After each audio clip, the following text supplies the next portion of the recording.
তো? বলেন আল্লাহু আকবার কার নাম? কার বরত্ব? আল্লাহর বরত্ব স্বীকার করার দরকার আছে না নাই? যদি দরকার থাকে তাহলে আওয়াজ নিচু হবে না উঁচু হবে? বলেন আওয়াজ নিচু হবে না উঁচু হবে? তাহলে আবার উঁচু আওয়াজে জোর গলায় বলবেন তো ইনশাআল্লাহ? নারে তাকবীর! সবাই হাত উঠান, নারে তাকবীর! নারে তাকবীর! নারে তাকবীর!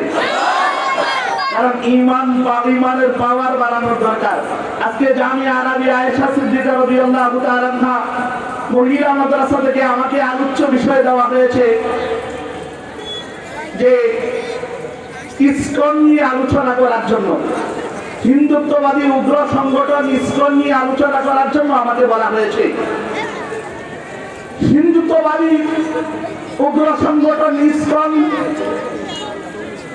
বাংলাদেশের মধ্যে 2015 সাল থেকে বেশ কিছু লেখালেখি তারা করছে। তাদের কার্যাবলীগুলো আরো অনেক আগ থেকেই চলতেছিল। 2015 সাল থেকে তারা ফেসবুক এবং বিভিন্ন মাধ্যমে, বিভিন্ন ইলেকট্রনিক মাধ্যমে তারা লেখালেখি করছে। লেখালেখি করার পিছনে তাদের যে মূল টার্গেট, আল্লাহ পাক রব্বুল আলামিন কোরআনুল কারীমে প্রায় 1500 বছর আগে আল্লাহ তাআলা বয়ান করে দিয়েছেন। 6 নম্বর পারায় 16 নম্বর পৃষ্ঠায় আল্লাহ বক্তব্য আগেই দিয়ে রাখছেন, ইয়া আইয়ুহাল্লাযীনা আমানু, হে ঈমানদারেরা, লা তাত্তাখিযুল ইয়াহুদা ওয়ান নাসারা, ইহুদীদেরকে বন্ধু রূপে গ্রহণ করো না, নাসারাদেরকে বন্ধু রূপে গ্রহণ করো না। ইহুদী কখনো তোমাদের বন্ধু হতে পারে না, নাসারা কখনো তোমাদের বন্ধু হতে পারে না, হিন্দুরা কখনো তোমাদের বন্ধু হতে পারে না। যদিও বা রাজনীতির সমাজের কারণে অনেক মানুষ নিজেরা হিন্দু মুসলিম ভাই ভাই স্লোগান দিতে পারে, বাস্তবিক পক্ষে হিন্দু আর মুসলমান কখনো ভাই ভাই হতে পারে? বিশ্বাস আছে না নাই? হিন্দুত্ববাদী উগ্র সংগঠন ইসকন আমার দেশের ইসলামকে নষ্ট করার জন্য, আমার দেশের ইসলামের আলোকে নিভিয়ে দেওয়ার জন্য চতুর্মুখী ষড়যন্ত্র করছে, চতুর্মুখী ষড়যন্ত্র করছে। কোরআনুল কারীম 1 নম্বর পারার 16 নম্বর পৃষ্ঠায় আল্লাহ আগেই বর্ণনা করে দিয়েছেন, ওয়াদ্দা কাসীরুম মিন আহলিল কিতাব ইয়ারুদ্দুনাকুম মিন বাদি ঈমানিকুম কুফারা। আল্লাহ আগেই বর্ণনা করে দিয়েছেন, ইহুদিরা তোমাদের ভালো চায় না, নাসারা তোমাদের ভালো চায় না। ইহুদিদের টার্গেট, নাসারাদের টার্গেট হলো তোমাদেরকে ইসলাম থেকে দূরে সরাইতে চায়, মুসলমানিত্ব থেকে দূরে সরায় তোমাদেরকে হিন্দু বানানোর চক্রান্ত করছে। ইহুদিরা ইহুদি বানানোর চক্রান্ত করছে, নাসারা নাসারা বানানোর চক্রান্ত করছে। আর মুসলমানেরা মনে মনে, মুসলমানেরা নামদারি রাজনৈতিক লোকেরা, নামদারি কিছু আলেমরা দুর্গা পূজায় গিয়া গিয়া এদের শুভেচ্ছা পালন করছে।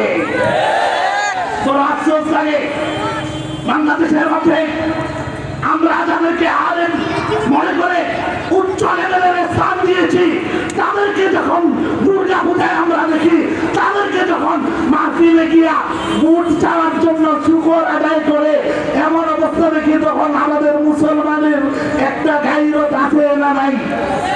জীবনে আপনারা বলেন মুসলমানের গাইরত আছে না নাই?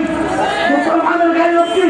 মুসলমানের গাইরত হবে, মুসলমান কখনো কাফের মুশরিক বেঈমান বেদিনরা যা করে তা করবে না। আমাকে আল্লাহ মুসলমান বানিয়েছেন, আমার নাহসানু কাওলাম মিম্মান দাআ ইলাল্লাহ ওয়া আমিলা সালিহান ওয়া ক্বালা ইন্নানি মিনাল মুসলিমিন। আমি মুসলমান হয়েছি, আল্লাহ আমাকে মুসলমানের ঘরে জন্ম দিয়েছেন। শুকরিয়া আদায় করার দরকার, আত্মমর্যাদা থাকার দরকার।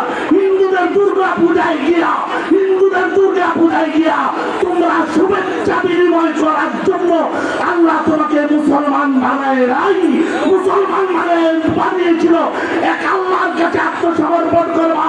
শিরিক মুশরিক যারা আছে তাদেরকে দুনিয়ার জগৎ থেকে শেষ করে দিবা, এই কারণেই তোমাদেরকে বানানো হয়েছে। অথচ উল্টা হচ্ছে, এই হিন্দুত্ববাদী সংগঠন এই হিন্দুদের দুর্গা পূজায় যে সমস্ত আলেমরা শুভেচ্ছা বিনিময় করেছিল, তাদের কাছে আমাদের প্রশ্ন করতে মন চায়, আজকে যখন ইসকনের দালালেরা, ইসকনের সদস্যরা আমার বোনকে তিন দিন কালিয়াকৈরের ইতিহাস 3 দিন পর্যন্ত রেখে দর্শন করেছে। কোথায় গেল কোথায় গেল কোথায় গেল আবু খানের সাপরা কোথায় গেল কোথায় গেল ইসলামী রাজনীতিবিদরা কোথায় গেল? কেন এই ব্যাপারে তোমাদের কখনো মুখ খুলতে দেখা যায় না? অথচ আমার বোনকে 13 বছরের একটা বোনকে 3 দিন পর্যন্ত দর্শন করেছে ইসকন সমস্যারা দর্শন করেছে। বলুন তো আমাদের মুসলমানের বাধা দেওয়ার দরকার ছিল কি ছিল না? আপনাদের কি কষ্ট লাগে? আপনার মুসলমান ভাই বোনের উপর আঘাত করেছে, দর্শন করেছে, আপনাদের কষ্ট লাগে নাই? কষ্ট লাগছে আপনাদের? তাহলে আওয়াজ করে বলেন কষ্ট লাগছে তো? তাহলে এদের বিরুদ্ধে বিরুদ্ধাচরণ করার দরকার আছে না নাই? এদের বিরুদ্ধে বিরুদ্ধাচরণ যদি আপনি না করেন, মনে রাখতে হবে কালকে আমাদের ময়দানে আপনি জবাবদিহিতার কাঠগড়ায় দাঁড়াতে হবে। সুস্পষ্ট আজকের এই মাহফিল থেকে জামিয়া আরাবিয়া আয়েশা সিদ্দিকার মাহফিল থেকে সুস্পষ্ট আমরা ঘোষণা করতে চাই, বাংলাদেশের মধ্যে ইসকনকে চলতে দেওয়া হবে। আমি আছেন তো ইনশাআল্লাহ? যদি ইসলামকে দেশ থেকে মুক্ত করার জন্য যদি রক্তের প্রয়োজন হয়, আমার রাজপথে আলেমরা তাকে রক্ত দিবেন তো ইনশাআল্লাহ? রক্ত দিবেন তো ইনশাআল্লাহ? কারা কারা দিবেন? সবাই দিবেন তো ইনশাআল্লাহ? ওয়াদা দিবেন তো ইনশাআল্লাহ? কেন যদি না দেন আল্লাহ তাআলার কাছে জবাবদিহিতার কাঠগড়ায় দাঁড়াতে হবে। কারণ আল্লাহ পাক রব্বুল আলামিন আপনাদেরকে আমাদেরকে বানিয়েছেন মুসলমান। আমার মুসলমান ভাইয়ের উপর আঘাত আসবে, একজন মুসলমান বসে থাকতে পারে না। আর মুসলিম আকুল মুসলিম, একজন মুসলমান অপর মুসলমানের ভাই। ইতিহাস বলে 2014 সালের মধ্যে 2014 সালে ঢাকার মধ্যে স্বামীবাগ এলাকায় মসজিদের মধ্যে তারাবি চলতেছিল। তারাবি চলা অবস্থায় ইসকন এমন একটা কাজ করেছে, তারাবি নামাজ সংক্ষিপ্ত করার জন্য বলেছে। আমি আপনাদের কাছে জিজ্ঞাসা করতে চাই, ইসকন ইসলাম বিরোধী সংগঠন, ইসকন হিন্দুত্ববাদী সংগঠন, ইসকন যারা ইসকনের উগ্রবাদী যারা আছে এদেরকে সুস্পষ্ট জানার দরকার। 92% মুসলমানের দেশ বাংলাদেশ। 92% মুসলমানের দেশের নাম কি? এই দেশ ইসলাম প্রিয়, এই দেশ কোরআন প্রিয়।